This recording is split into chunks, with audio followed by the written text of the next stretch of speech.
తెలంగాణ ప్రభుత్వం సంచలన నిర్ణయం తీసుకుంది. స్థానిక ఎన్నికల్లో పోటీకి ఇద్దరు పిల్లల నిబంధనను ఎత్తివేసింది. ఇక ఈ నిబంధన ఎత్తివేత నిర్ణయానికి కేబినెట్ ఆమోదం తెలిపింది.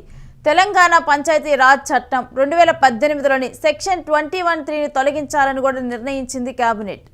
ఇక ఇప్పటి వరకు ఉన్నటువంటి ఏదైతే రూల్ ఉందో ముగ్గురు పిల్లలు ఇద్దరు కన్నా కానీ ఎక్కువ మంది పిల్లలు ఉంటే గనక స్థానిక ఎన్నికల్లో పోటీ చేయడానికి అర్హత ఉండదు. ఇక దాన్ని కూడా ఎత్తివేస్తూ ఆ నిబంధనని ఎత్తివేస్తూ కూడా తెలంగాణ ప్రభుత్వం నిర్ణయం తీసుకుంది. ఇది 2018లోని సెక్షన్ 21(3) చట్టాన్ని కూడా తొలగించి కూడా కేబినెట్ ఈ మేరకు కూడా నిర్ణయం తీసుకుంది. ఇక ఇప్పుడు తెలంగాణలో ఈ చట్టం రద్దయింది. దీనికన్నా ముందర ఏపీలో కూడా ఈ చట్టాన్ని రద్దు చేయడం జరిగింది. ఇప్పుడు 2 తెలుగు రాష్ట్రాల్లో కూడా ఈ చట్టం అనేది కూడా రద్దు చేశారు.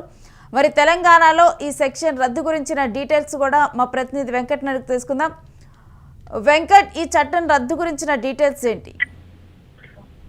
రేణు, దీనికి సంబంధించి గత కొంతకాలంగా కూడా ఇద్దరు పిల్లల నిబంధన అనేది ఇప్పుడు తెలుగు రాష్ట్రాలతో పాటుగా దేశవ్యాప్తంగా కూడా కాస్త సంచలనం అయిందనే చెప్పాలి. ఎందుకంటే జనాభా పెరుగుదల విషయంలో ఆందోళన వ్యక్తమవుతోంది. ఒకప్పుడు భారతదేశానికి జనాభానే బలమైంది. ఇప్పుడు భారతదేశానికి జనాభానే బలం. ఆర్థిక వ్యవస్థను డామినేట్ చేసే విషయంలో కానీ మరికొన్ని కీలక అంశాల్లో కానీ 140 కోట్ల మంది భారతీయులే భారత్ కు బలమయ్యారు. ఇప్పుడు అదే బలం క్రమంగా బలహీనంగా మారే అవకాశాలు ఉన్నాయి, బలహీనతగా మారే అవకాశాలు ఉన్నాయి అనే ఆందోళన క్రమంగా వ్యక్తమవుతూ వస్తుంది. దేశంలో జనాభా భారీగా అంటే 2040 నాటికి జనాభా తగ్గే అవకాశం ఉంది.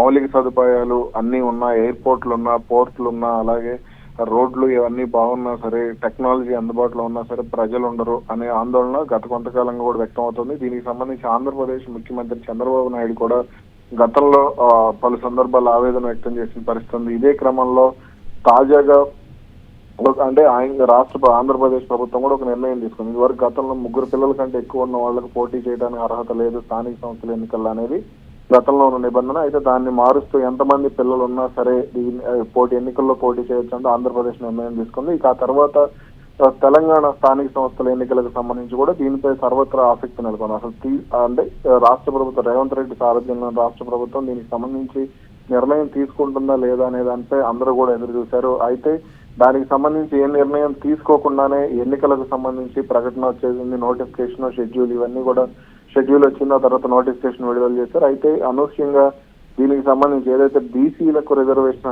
అంశానికి సంబంధించి హైకోర్టులో షాక్ తగలటంతోనే దీనికి సంబంధించి రాష్ట్ర ప్రభుత్వం వెనకడుగేసిన పరిస్థితి.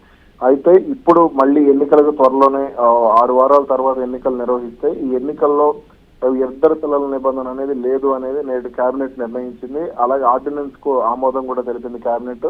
ఇక దీనితో పాటుగా స్థానిక సంస్థల ఎన్నికల్లో బీసీ వర్గాలకు 42% రిజర్వేషన్లు కల్పించే పంచాయతీరాజ్ మున్సిపల్ చట్టాల సవరణ బిల్లులను కూడా అసెంబ్లీలో ప్రవేశపెట్టాలని కూడా నిర్ణయించారు. రేపు రాబోయే శీతాకాల సమావేశంలో దీనికి సంబంధించి బిల్లును ప్రవేశపెడతారు. Right, thanks for the details Venkat. ఇక తెలంగాణ పంచాయతీ రాజ్ చట్టం 2018లోని సెక్షన్ 21(3)ని కూడా తొలగిస్తూ కూడా కేబినెట్ నిర్ణయం తీసుకుంది. ఇక ఈ మేరకు కూడా ఈ శీతాకాల సమావేశాల్లో కూడా ఈ బిల్లును ప్రవేశపెట్టనున్నారు. ఇప్పటి వరకు ఏదైతే నిబంధన ఉందో ఇద్దరు పిల్లల వరకు మాత్రమే ఉన్నవారు మాత్రమే ఎన్నికల్లో పోటీ చేయాలి స్థానిక సంస్థల ఎన్నికల్లో అన్న నిబంధనను కూడా ఇప్పుడు తొలగిస్తూ కూడా ఈ నిర్ణయం తీసుకోవడం జరిగింది.